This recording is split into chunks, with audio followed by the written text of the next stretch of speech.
My fiancée slept with my best friend after I funded our wedding alone, so I cancelled everything, disappeared completely and never looked back without warning. I'm a 29-year-old guy, and for most of my relationship, I truly believed that love meant stepping up financially without keeping score. If you loved someone, you carried the weight so they didn't have to. That was the rule I lived by. I met my fiancée 3 years ago at a friend's birthday dinner. She laughed easily, leaned in when I talked, and made me feel seen in a way I hadn't felt in a long time. Things moved fast, texts every morning, long phone calls at night, weekend plans that quietly turned into us. When we got engaged, it felt natural, like the next page had already been written. Wedding plans followed immediately. Not gently. All at once. Venues, dates, guest lists, deposits. Her family wasn't in a great place financially, and no one said it outright, but I could feel the tension every time money came up. So I stepped in. Quietly. No announcements, no conditions. I told myself it was easier this way. I paid the venue deposit first. Then catering.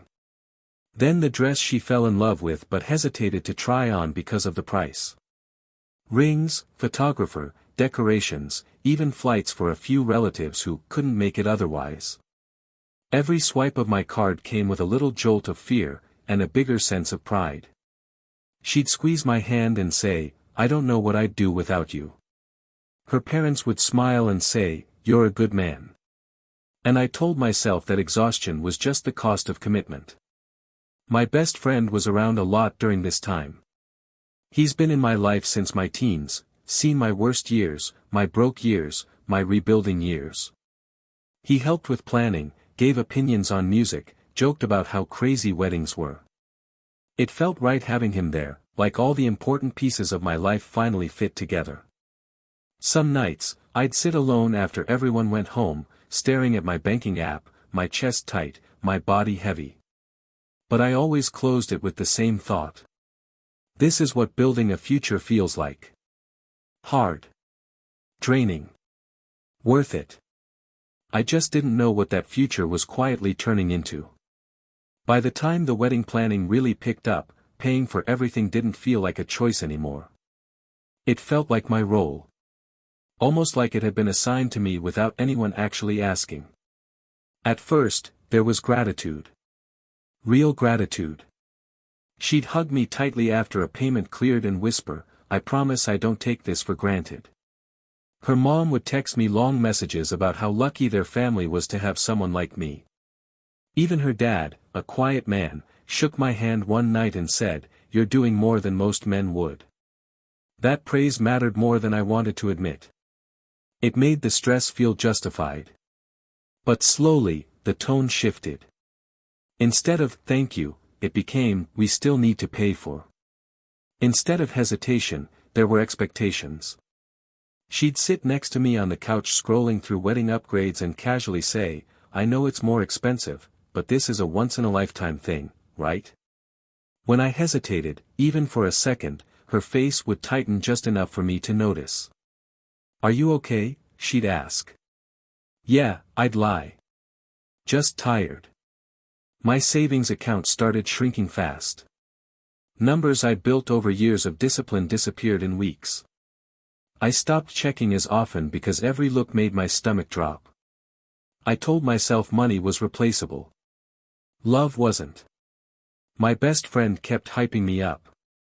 "Man, you're killing it," he said one night, beer in hand. "Most guys wouldn't do half of this." I laughed, even though my chest felt heavy. Hearing it from him made me feel strong. Chosen. Like I was winning at adulthood. But there were moments, small ones, that didn't sit right. Late nights where she'd say she was too exhausted to talk but somehow had energy to text someone else. Phone calls she'd step outside to take. Inside jokes between her and my best friend that I wasn't part of. When I noticed, I told myself I was being paranoid. Weddings were stressful. People leaned on each other. Trust meant not interrogating every feeling. Still, There were nights I lay awake, staring at the ceiling, my body buzzing with unease, replaying conversations I couldn't fully remember. Something was changing, but I couldn't put a name to it. And the scariest part? The more uneasy I felt, the harder I worked to prove I was enough. Looking back now, it's hard to pinpoint when my best friend stopped feeling like background support and started feeling present in everything. At the time, it happened so gradually that I barely noticed the shift. He was always there. If she needed help running errands, he volunteered before I even opened my mouth. If I was stuck late at work, he'd swing by to check on her. When wedding planning got overwhelming, he somehow became the middleman, relaying messages, calming tensions, cracking jokes that made her laugh when I couldn't. I told myself it was a good thing. He was reliable. He knew me better than anyone. Who else would I trust to be that close to the woman I was about to marry? They texted a lot. Group chats at first, logistics, schedules, reminders. Then private ones, which didn't seem strange because, again, wedding stress. She'd mention, casually, "Oh, I told him already," when I brought something up. Sometimes I'd hear her laugh softly at her phone and quickly lock the screen when I walked by. Once, I asked, half joking, "Do I need to be jealous?" She rolled her eyes and said, "Don't be weird. He's basically family." That word, family, shut me up every time. There were evenings when I'd come home drained, my shoulders aching, and find them sitting at the table together going over details I hadn't even heard about yet. She'd light up when she saw me, kiss my cheek, and say, "We're just trying to make things easier for you." And I wanted to believe that. I needed to believe that. But my body didn't listen to logic. There was a tightness in my chest whenever I watched them interact too easily, too comfortably. The way conversations flowed without me. The way he sometimes answered questions meant for her, or she'd look at him before responding to me. I pushed the feeling down. Hard. This was my best friend. This was my fiancée. Accusing either of them felt like betraying my own values. I told myself real men didn't get insecure over nothing. Real men trusted. So I kept paying. Kept smiling. Kept showing up. Even as a quiet voice in my head started asking a question I wasn't ready to answer yet. The first real crack didn't come from something dramatic. No lipstick on a collar. No overheard confession. It came from something small enough that I almost talked myself out of noticing it. One afternoon, she told me she was meeting a friend from work after her shift. Simple. Normal. I didn't think twice until later that night when my best friend casually mentioned he'd been out for a drive around the same area. The way he said it was off, too quick, like he hadn't meant to say it at all. When I asked her how her night went, her answer didn't line up with what he'd described. Different restaurant. Different timing. Different details. I remember standing in the kitchen, the overhead light buzzing faintly, my heart beating faster as she spoke. "Didn't you say you went to the place on 5th? I asked, trying to keep my voice light. She paused for half a second. Just enough. "No, I told you it was the other one," she said, her tone sharp. "Why are you cross-examining me?" That word, cross-examining, hit harder than it should have.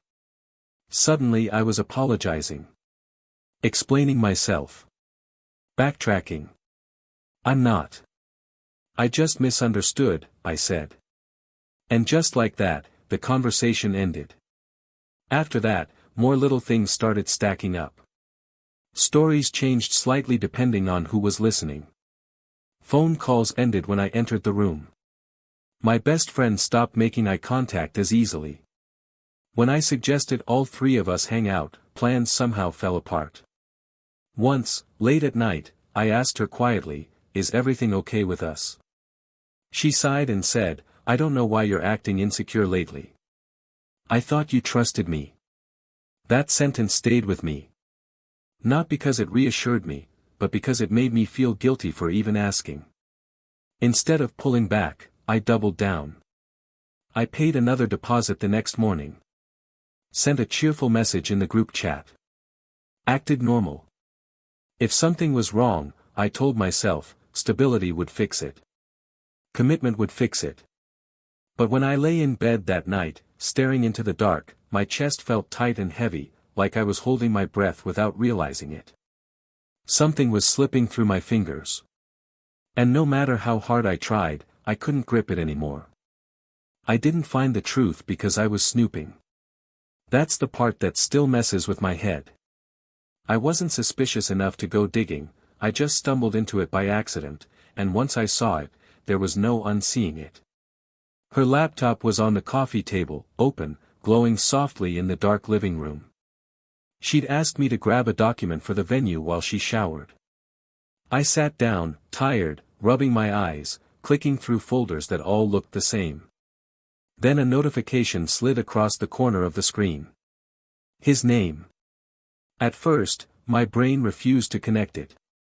My best friend. It didn't make sense. I told myself it was probably a joke, something harmless.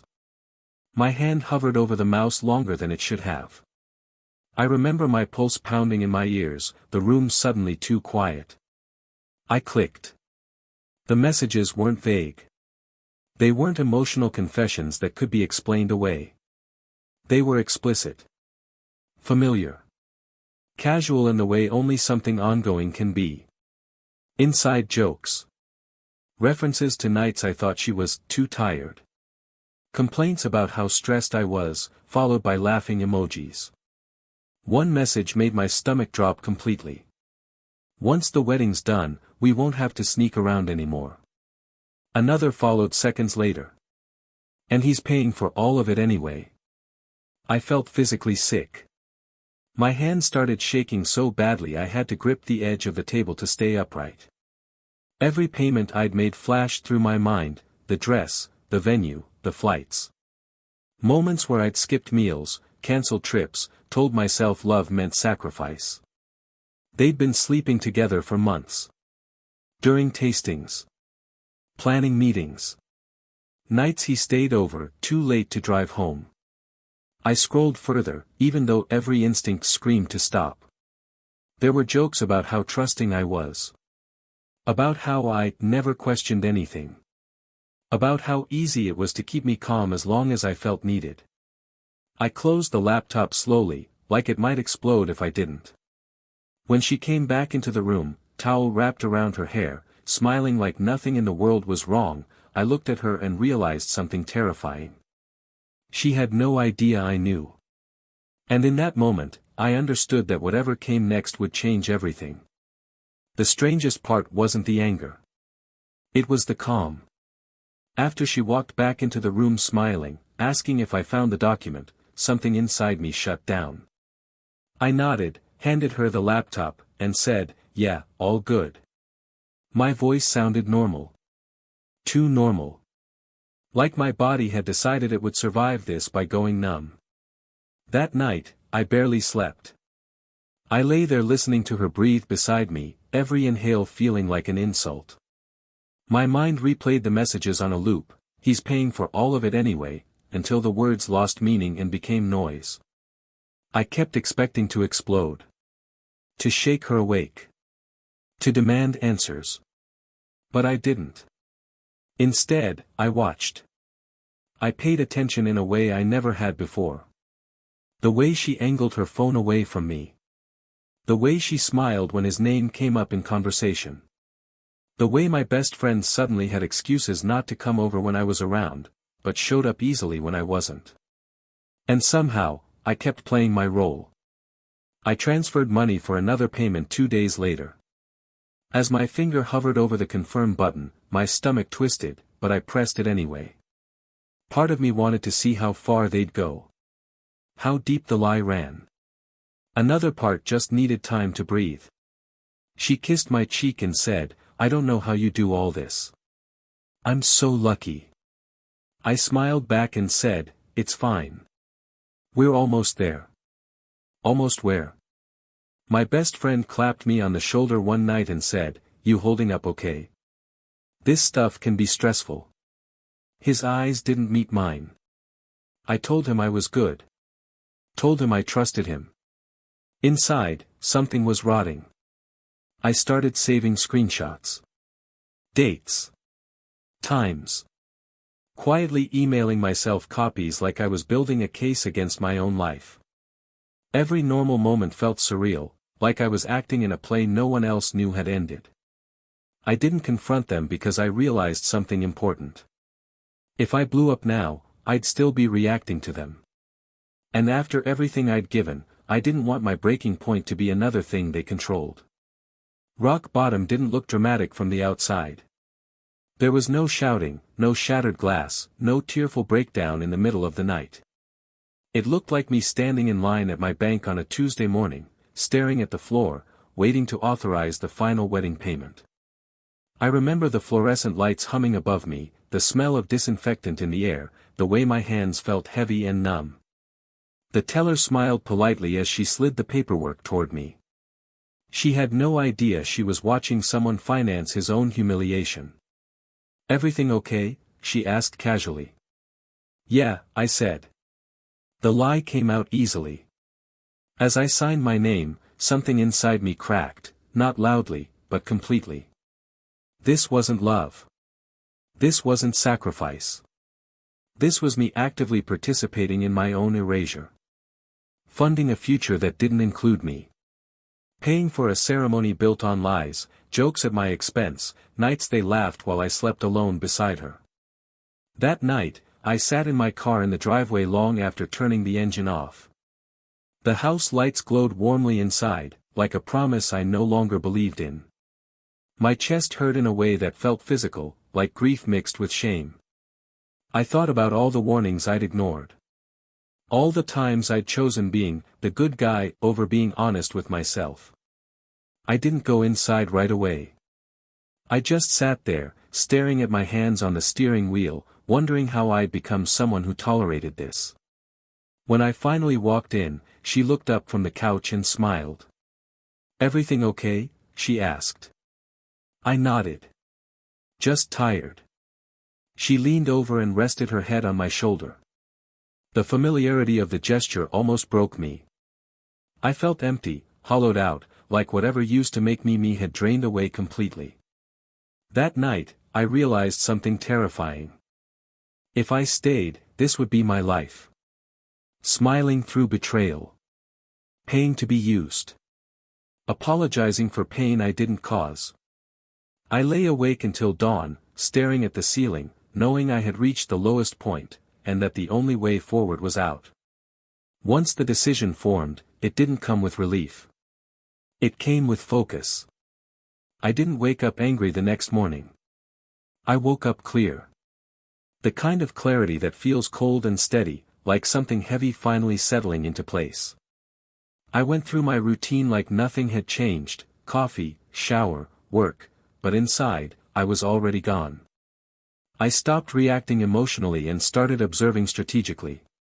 At night, while she slept beside me, I lay awake scrolling through bank statements, contracts, and email confirmations. I reread every agreement I'd signed, every vendor policy, every cancellation clause. My heart would race when I found a deadline or a fee, but I forced myself to stay calm. Panic wouldn't save me. Precision would. I began moving quietly. I changed passwords. Redirected mail.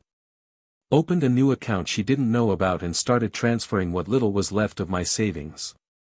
Each small action felt like reclaiming a piece of myself I'd handed away too easily. She didn't notice. She was too busy planning. Too busy texting. Too busy assuming I'd always be there to clean up whatever came next. Some nights she'd excitedly tell me about decor ideas or seating charts, and I'd nod along, my mind somewhere else entirely. My best friend kept his distance, which almost made things easier. When he did check in, it was shallow. "You good?" "Almost there, huh?" I answered with short, neutral responses. I didn't trust myself to say more. There was a strange peace in knowing I had a plan. I didn't need them to admit anything. I didn't need closure from people who had been lying to my face for months. I just needed to leave cleanly. The hardest part was pretending. Smiling. Sleeping next to someone who was building a future with someone else using my money. Every moment felt like standing on the edge of a cliff, waiting for the exact second to let go. I picked a date. Marked it in my head. They thought the wedding was getting closer. They had no idea I was preparing to disappear. The day I canceled everything didn't feel explosive. It felt quiet. Too quiet. Like the world was holding its breath. I woke up before dawn, the room still dark, her back turned toward me. For a moment, I watched her sleep and felt nothing. No love. No anger. Just distance. I got out of bed without waking her, packed a small bag I prepared days earlier, and sat at the kitchen table with my laptop open. One by one, I started making the calls. The venue first. Calm voice. Polite tone. I gave my name, my contract number, and said I needed to cancel immediately. There were penalties. Fees. Money I wouldn't get back. I agreed to all of it without hesitation. Losing money hurt less than staying. Then catering. Photographer. Decor. Transportation. Every call chipped away at the future they thought was guaranteed. My hands shook at first, but with each confirmation email that landed in my inbox, my breathing steadied. By mid-morning, my phone started buzzing. Missed calls. Texts. Her name lighting up the screen again and again. I didn't answer. I blocked her number. Then his. Then mutual friends, one by one, until the silence returned. I left the apartment with my bag over my shoulder and didn't look back. As I drove away, my chest felt tight, but lighter than it had in months. Like I'd finally stepped out from under something crushing. I checked into a cheap hotel across town and turned my phone off completely. No explanations. No confrontation. No dramatic goodbye. Just absence. Later, I learned what happened after. Vendors called her family demanding answers. Deposits vanished. Plans collapsed overnight. Questions came that neither of them could answer because the one person holding everything together was gone. I sat on the edge of the hotel bed that night, staring at the blank wall, listening to the hum of the air conditioner. For the first time since the engagement, there was no one asking me for anything. No one needing me. No one using me. And as the silence settled in, I realized something unsettling and powerful at the same time. They were panicking. And I wasn't coming back. I didn't hear about the fallout right away. I made sure of that. For days, maybe weeks, I stayed completely offline, moving through my life like a ghost. New city. New routine. No familiar faces asking questions I wasn't ready to answer. But chaos has a way of leaking through silence. The first message came from a mutual friend I'd forgotten to block. Just 3 words, "What happened, man?" I didn't respond, but curiosity got the better of me. I asked someone I trusted, quietly, to tell me what was going on. What they described felt surreal, like watching a storm from a safe distance. My fiancée had spiraled almost immediately. Her family was furious, not at me, but at her. Vendors wanted answers. Relatives demanded refunds for flights. Her parents were embarrassed, blindsided, forced to explain a cancelled wedding they'd been bragging about for months. And my best friend? He didn't step in like she probably expected. Without my money holding everything together, reality hit hard. Suddenly, they had to pay. Suddenly, they had to make decisions. And suddenly, they were turning on each other. I heard they fought constantly. That he accused her of overreacting, and she blamed him for not fixing it. That he disappeared when things got expensive. That she cried to anyone who would listen, saying she didn't understand how I could just vanish. They tried to reach me through other people. Apologies. Confusion. Anger masked as concern. Someone told me she kept saying, "I just need to talk to him. He wouldn't do this if he loved me." That part almost made me laugh. The truth was, my absence forced them to face something they'd avoided for months, life without a safety net. Without a provider. Without someone absorbing the consequences of their choices. I never responded. Not once. Every update confirmed what I already knew. The moment I stopped paying, the illusion collapsed. What they called love couldn't survive accountability. And for the first time, I didn't feel guilty watching it fall apart. Rebuilding didn't happen all at once. There was no sudden moment where I woke up feeling healed or powerful. It was slower than that. Quieter. Some days felt almost empty, like my life had been wiped clean and I didn't know what to put back yet. I moved into a small place on my own. Bare walls. Mismatched furniture. Silence that felt too loud at first. At night, I'd sit on the edge of the bed, listening to city sounds through the window, reminding myself that loneliness was still better than betrayal. I started therapy because I couldn't ignore the questions anymore. Not just what happened, but why I allowed it. Session after session, I talked about being the fixer. The provider. The guy who thought being useful made him lovable. Saying it out loud hurt more than I expected. Work became my anchor. Not as an escape, but as something I could control. I rebuilt my finances slowly, carefully, this time with boundaries. No grand gestures. No empty promises. Just progress. People from my past tried to reach out again, curious, sympathetic, sometimes judgmental. I kept my distance. I wasn't interested in being understood by people who had only noticed me when I was paying for things. There were moments when anger flared up unexpectedly. Songs. Places. Memories of laughter that now felt staged. But those moments passed faster each time. I stopped replaying conversations in my head, stopped imagining confrontations that would never happen. The most surprising change was how my sense of self shifted. I didn't feel the need to prove my worth anymore. I didn't feel responsible for fixing other people's chaos. One evening, sitting alone with a takeout container and a half-finished show, it hit me. I felt peaceful. Not happy in a dramatic way. Not triumphant.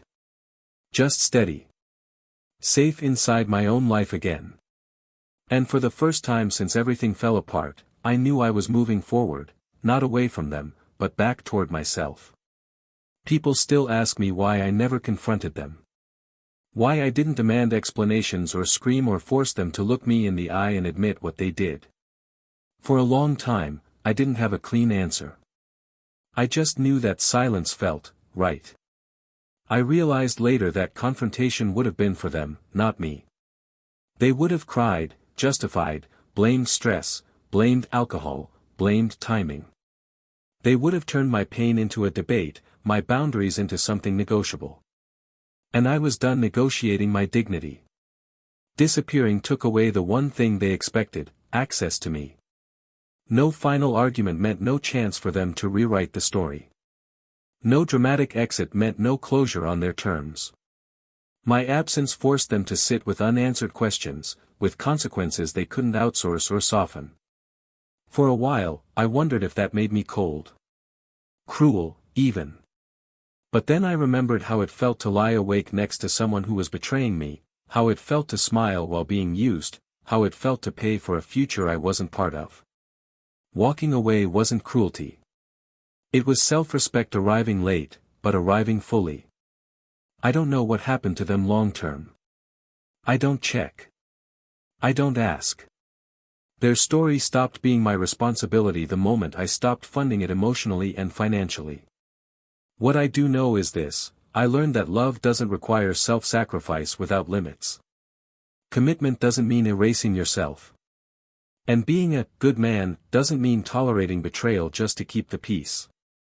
Sometimes the strongest thing you can do isn't to fight. It's to leave quietly and never explain yourself again.